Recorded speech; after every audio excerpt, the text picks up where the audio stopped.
So I guess, well, I'm your host, Bangem Bugg, and we got, what's your stage, your stage name? My birth name, Kareem Jamal. Okay, so we're gonna start it off. Where are you originally from? I'm originally from Newark, New Jersey. I was born in Newark and raised in Orange, New Jersey. So what made you come to Atlanta? School, well, actually, my brother went to school first. He went to Morris Brown, and then I followed shortly after. I went to online schooling with AIU to learn film. Okay, so did you grow up like with both of your parents? They were still married. Well, my father was married to my brother's mother, and I was married. My mother was married to herself. Now my pops, he got locked up when we was two. He came home when I was 17. But when he came home, he was married to my brother's mother Okay, so what he went to jail for? for murder. He murdered somebody. There was some cats. We was young, so but I heard some cats ran down on him, like five cats, and they thought it was a game, and he backed out on them and blasted them, and got caught running. Got caught leaving the scene. He passed the gun off to another cat. The other cat got caught. He, they got locked up. And my grandmother and I think her peoples and her church and all her family members put up, like back then in the 70s, it was like a lot of money for bail. So he technically got off for like 5 years. And then he came home when we was like 7 for a few months, maybe like 8 months, maybe a year or something like that. We was young, so it was hard to, remember. But he went back, and the next time I seen him, we was 17. Like we was 17 in the world. I was staying with my aunt. Now we was probably a little younger. I think I was in the ninth grade when he came home. So y'all still close, like? Yeah, you see my pops around here. BLD stand for Bloodline Diet. This a family business. Small kids, you see small kids here. My brother's in here. You know what I mean? This our family business. Yeah. Okay, that's what's up. Yes. Okay, so what's some of the best game you done been given about females? About females? Yeah.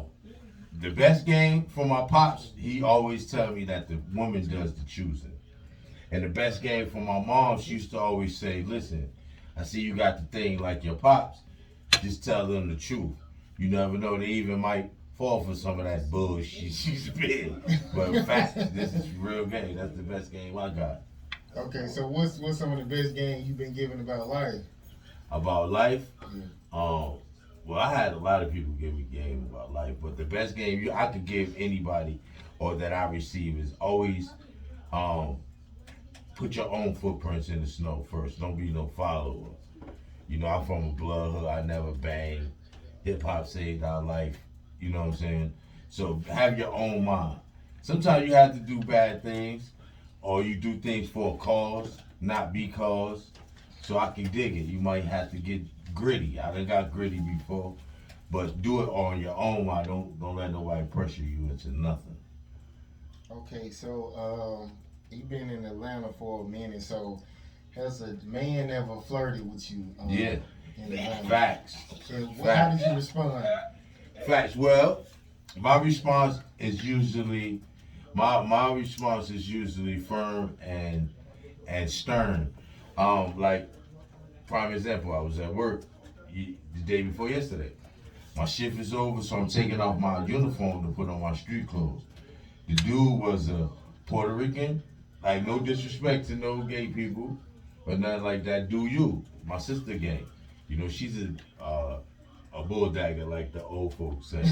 You know what I'm saying? But facts. But yeah. So I went in the next room to change. He came in the next room. So I was like, "Oh, you coming in here? My bag. Let me go back in the other room."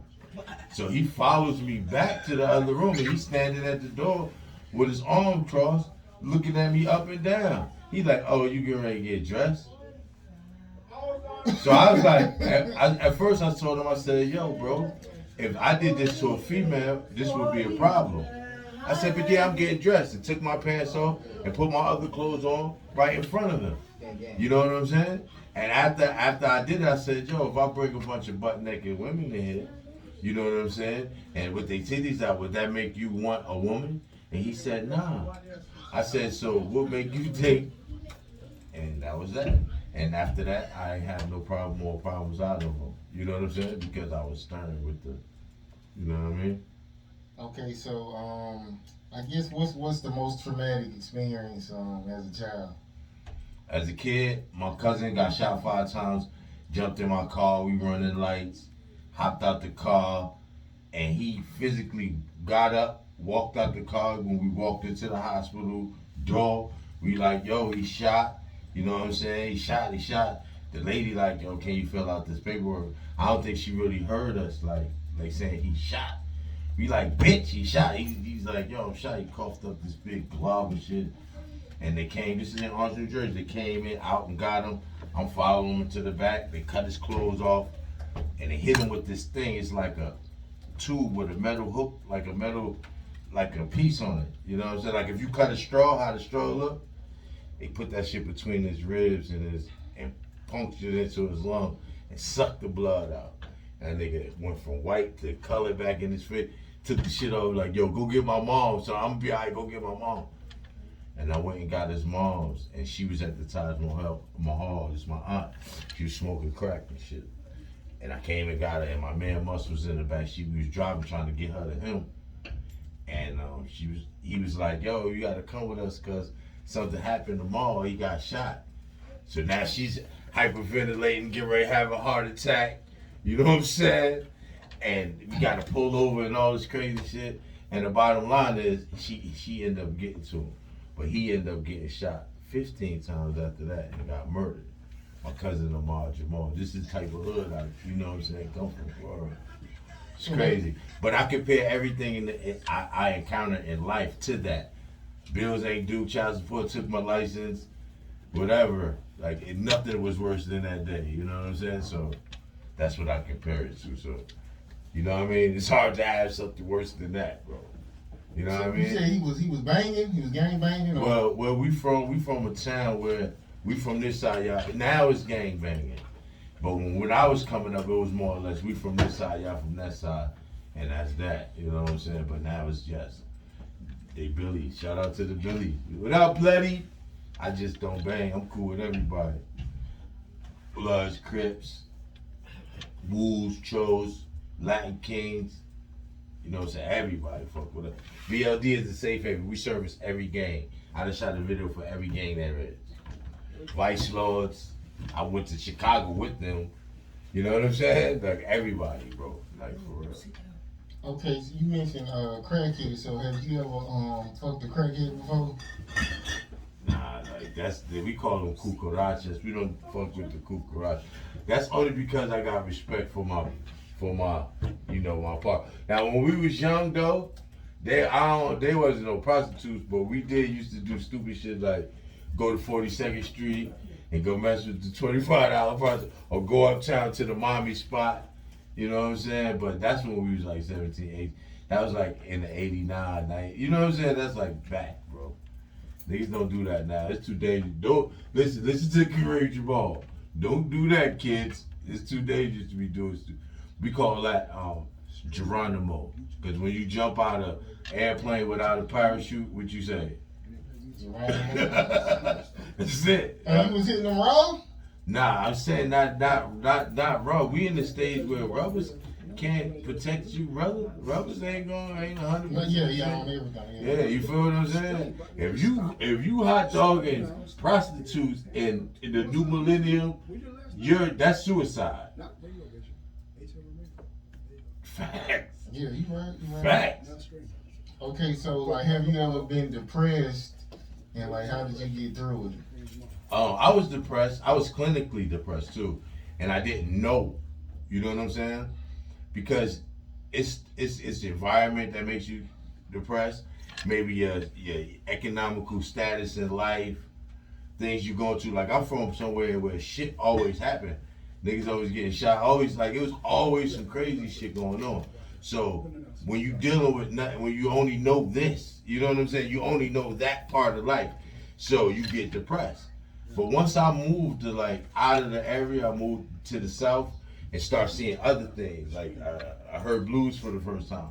Seeing people who got nice stuff, like cars and cribs and all this jewels, and they don't hustle. They work and they get it legally. And you just see a whole different side of life. Everybody's not always uptight under the hustle and bustle, the doggy dog of the city. You know what I'm saying? Like of being in that environment, then you kind of decompress, I guess. Yeah, because it seems like New York, their whole attitude is like everybody up to something. So it's like they kind of looking at everybody crazy type of. Well, you're made to be aggressive. If you're weak, then it's over. You know what I'm saying? And it's a melting pot. You got all different kind of races. It ain't like here, where people generally speak if they don't know you. Hey, how you doing? It's the South. They got hospitality. Hey, you know what I'm saying? Even if it's just initially, they welcome you. Where we from, you don't do that. You say hi, it might start something. Fuck you mean what's up? But you want to be up. It's where my environment. You know what I'm saying? A whole different vibe. You come here, you might just be walking through the middle lane in the projects or coming down to the drive and niggas pressing you. Who the fuck is you? What you doing? And you ain't answering right. You ain't Miss Judy grandson or Mr. Simmons grandson or something like that. You know what I'm saying? It's a whole different vibe. So people are a little different. They say we have attitude. They say we aggressive and we have what do you call it? Arrogance. We arrogant. I don't see it. I'm not arrogant. I practice humility. Islam teaches you humility. Yeah, because they kind of, it seemed like New York, well, Atlanta done got like that too now. It's like, I'm from here, so I'm better than you type of thing. But Atlanta kind of done got like that to like other cities. Yeah, they adapted to, a lot of these, they bang New York gangs. They with New York people in their schools now. So it's a little different. But, I don't know, man. Where we from, you have to be like that. ATL is a little different. I like ATL because you can be with that shit, and if you don't want to be bothered with that shit, you can be over here and never even see it. You know what I'm saying? Yeah, you right. Where we from, you can't escape it. You go over here, it's over here. You go down there, it's over there. You know what I'm saying? It's more the same shit. You know what I mean? Different gang, different slang, but the same old thing. You know what I mean? So it was this was a while back. 50 was saying basically, how his son don't love him, and people kind of was getting on him about it. But he said he was like, well, how long can you love somebody back? So have you ever ran into this situation where like you love somebody, and you see they wasn't returning it, so you was just like, well, like fuck it. Yeah. Not with my kids, but yeah. It's times you can love somebody till you lose yourself. You know what I'm saying? And I refuse to. So I don't know. I made a lot. I made a lot of mistakes. So I'm getting older, so I can't make those same mistakes. Insanity is doing the same thing over and over again and expecting a different result. So if she ain't matching with what you got going mentally, physically, socially, emotionally, I encourage you. Leave. That's an option. You know what I'm saying? But if she holding you down, she doing what she's supposed to do, then stay by all means. Okay. So what's the best lesson you learned from a loss? From a loss, I took that you have to take a loss to be a winner in life. Those who can appreciate love has lost love. You know what I'm saying? Those who excel in relationships had bitter relationships. So it's like you take a little bit of each one of them downfalls and make a perfect setup. You know what I'm saying? Fact. It's like, one thing I noticed too about like how I date females, every single last female I dated, her parents weren't married.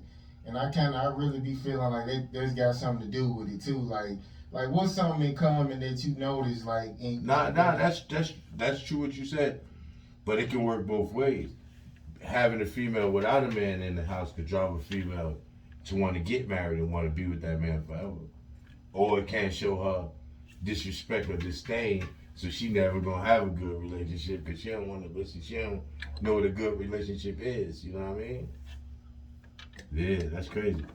Okay, so is it okay? What's one of the biggest regrets in your life so far? so far. My biggest regret was getting caught selling drugs. I thought I had to fit in. I didn't follow cats. I have cats following me, but the culture was to make as much money, have the biggest house, biggest cars, best girls. You know, I watched cats come up like the real 50 Cent. I seen cats with my own eyes. You know what I'm saying? Like Zoom, Akbar Prey, like real kingpins, real American gangsters. And we come from an era where we don't hate. Like you see your man Bangem Bugg come up with the brand new Hemi 2020. We like, damn, we gonna get a whip like Bug. These young niggas nowadays be like, fuck that nigga, why you ride Bug dick? You feel what I'm saying? I come from something different. So I looked up to them kind of cats. So I thought like, yo, I'm gonna be the next hustler. My pops was the hustler. My uncles, they hustled. You know what I'm saying? All types of shit. So that's what I thought. And when I got bagged, I was like, well, maybe this ain't me. And I found other ways we made BLD and it changed my life. It gave me a path to get money legally without having to resort to that. But now in the work world, I can't excel because I got that jacket. You know what I'm saying? I wish I'd have listened like, yo, chill. And then it's just crazy. You know, once you have a record, I ain't been in trouble in 20 years. But it doesn't matter. That's all they see. That's what they judge you by.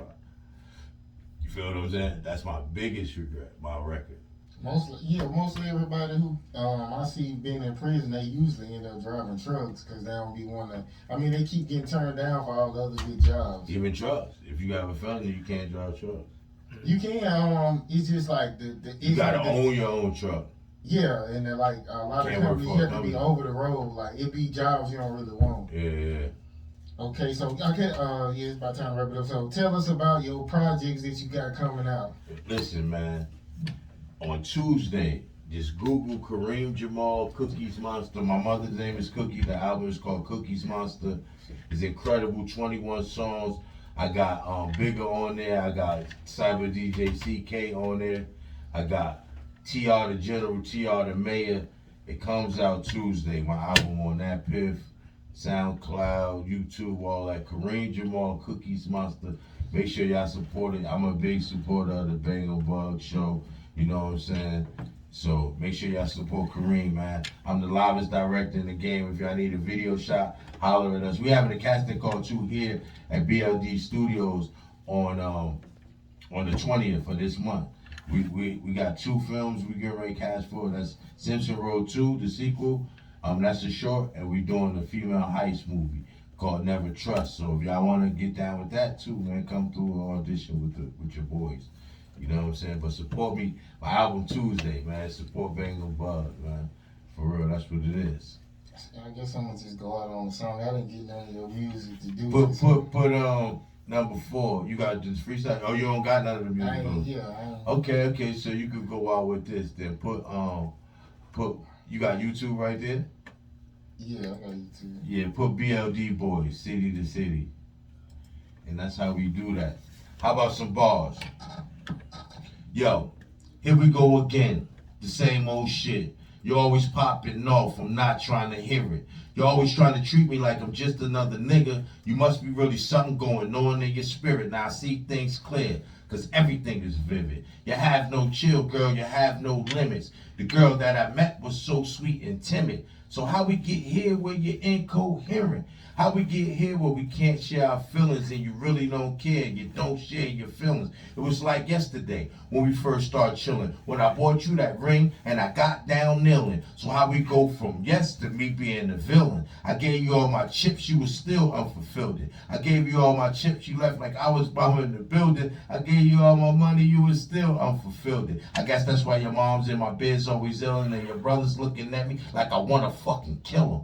But before you go, ho, I'ma let you know though, search the whole US and Mexico though. Never find a nigga that loves you anymore, that gives you all his time and so flexible. Yo.